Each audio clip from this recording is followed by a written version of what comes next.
வணக்கம். இந்த நாளை சின்ன சின்ன வெளிச்சங்களில் இன்னொரு புதிய சிந்தனையை தெரிந்து கொள்வோம்.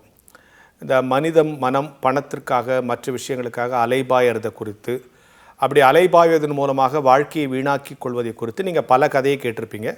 அதே போன்ற ஒரு கதையை இன்றைக்கு நான் உங்களோடு சொல்ல விரும்புகிறேன். ஒரு ராஜா, அந்த ராஜா அரண்மனையில் ஒரு அமைச்சர் இருந்தார்.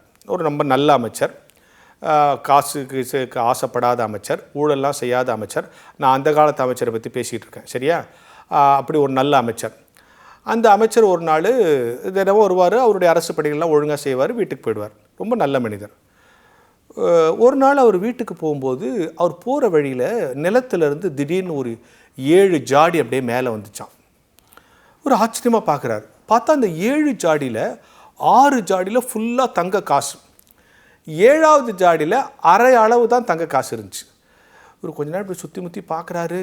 ஒரே சந்தோஷமாயிடுச்சு. அந்த 7 ஜாடி எடுத்துகிட்டு வந்துட்டு வீட்டில் ரகசியமாக வச்சுட்டு பார்த்தா 6ல் ஃபுல்லாக இருக்குது தங்க காசு, இந்த 7ல் மட்டும் பாதி இருக்குது. இந்த பாதி எங்கே போச்சு? சரி, நம்ம கொஞ்சம் கஷ்டப்பட்டு இந்த பாதியும் ஃபுல் ஆக்கிட்டோம்னா நம்ம நிறைவாயிடுச்சிடலான்னு சொல்லிட்டு அன்னையிலேருந்து எக்ஸ்ட்ரா ஒர்க்கெலாம் செய்கிறாராம். ஒரு கதை, அமைச்சர் போய் எக்ஸ்ட்ரா ஒர்க்காக உள்ள ஒர்க்கே செய்கிறாராங்கிறது சந்தேகம் இருந்தாலும் எக்ஸ்ட்ரா ஒர்க்கு செய்கிறாரு அப்படின்றது நீங்கள் கேட்காதீங்க. கதை உடனே அன்னிலேருந்து ரொம்ப அலைப்பாயிறாரு, ரொம்ப டென்ஷனாக இருக்காரு. அது ஏன்னா அதை எப்படியாவது அதை ஃபுல்லாக்கணும். எது? அந்த 7வது ஜாடியை ஃபுல்லாக்கணும். அன்னிலேருந்து ஒரு டென்ஷனாக இருக்கார், கன்ஃபியூஷனாக இருக்கார். ராஜா பார்த்தாரா, என்ன அமைச்சரே, வழக்கமாக ரொம்ப தெளிவாக இருப்பீங்க, நிதானமாக இருப்பீங்க, கொஞ்ச நாளாக ஒரே தடுமாறுறீங்க, நிதானம் இல்லாமல் இருக்கீங்க, என்ன விஷயம்? அதெல்லாம் ஒன்றும் இல்லைன்னா, இல்லை உங்கள்கிட்ட ஏதோ ஒரு கன்ஃபியூஷன் தெரியுது. என்ன, அந்த எட்சனினுடைய 7 ஜாடி உங்களுக்கு கிடைத்ததான்னாராம். அப்போ தான் அந்த அமைச்சருக்கு, என்னடா அது, ஒருவேளை ராஜா தான் வச்சுருப்பாரோ?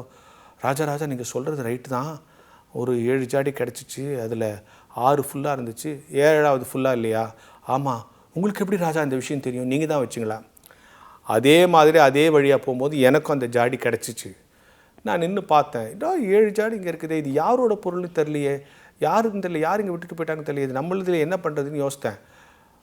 உடனே திருப்பி அது உள்ளே போயிடுச்சு. அப்போ தான் ஒரு சத்தம் கேட்டுச்சு, அடுத்தவர்கள் பொருளை பற்றி கவலைப்படாத உன்னை நான் எதுவும் செய்ய மாட்டேன்ச்சு. அது ஒரு விதமான ஏமன். அடுத்தவன் பொருளை நம்மகிட்ட கொடுத்து அதுலேயும் மேலே தொடர்ந்து ஆசைப்பட வச்சு நம்மளை அலபாய வைக்கிற ஒரு யமன் உங்களை பிடிச்சிருச்சு, அதனால தான் நீங்கள் இவ்வளோ டென்ஷனாக இருக்கீங்க அப்படின்னு சொன்னார். அதனால் அது உங்களுக்கு சொந்தமானது இல்லைன்னு நினச்சி நீங்கள் சட்டம் பண்ணாமல் போயிருந்தீங்கனாலும் பிரச்சனை கிடையாது. சரி, கிடைச்சதை வச்சுட்டு சும்மா இல்லாமல் அந்த அறையை ஃபில்லப் பண்ணணும்னு நினச்சி அன்னிலேருந்து நீங்கள் டென்ஷனாக இருக்கீங்க. இதுதான் மனித இயல்பு. நமக்கு சொந்தமில்லாததை வெறுக்கவும் தெரியாது, கிடைச்ச உடனே சரி கிடைச்சது போதும்னு நினைக்க தெரியாது, அதை ஃபுல்ஃபில் பண்ண ஓடிக்கிட்டே இருக்கும். இதுதான் மனுஷ மனசுன்னு ஒரு கதை இருக்குது. இப்போது மனித வாழ்க்கையில் நமக்கு சொந்தமில்லாததன் மீது நாம் ஆசைப்படக்கூடாது, ஒன்று. 2வது, கிடைச்சதில் இதை இன்னும் ஜாஸ்தியாக்கணும்னு இருக்கிற வாழ்க்கையும் தொலைச்சிடக்கூடாது அப்படின்னு பல நீதி கதைகளில் ஒன்று இது. நாமும் கூட நம் கிடைத்ததில் மகிழ்வோம், நமக்கு சொந்தமில்லாததை சுதந்திரமாக்கி கொள்ளக்கூட முயற்சி செய்வதில் தவிர்ப்போம் என்கிற சிந்தனையோடு இந்த நாளை தொடங்குவோம்.